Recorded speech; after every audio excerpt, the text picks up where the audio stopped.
This is it's connected, two pairs, which is black and green, blue and red, black and green, red and blue.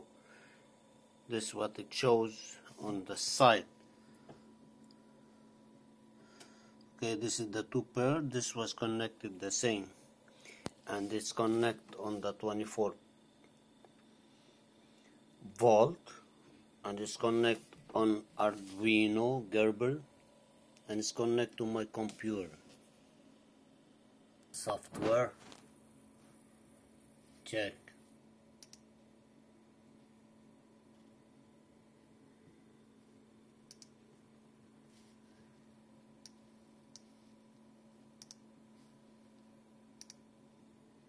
This is work, this how it's work, and look here,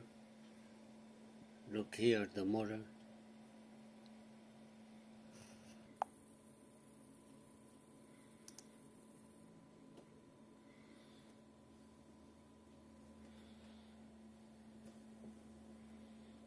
You see, it doesn't work, and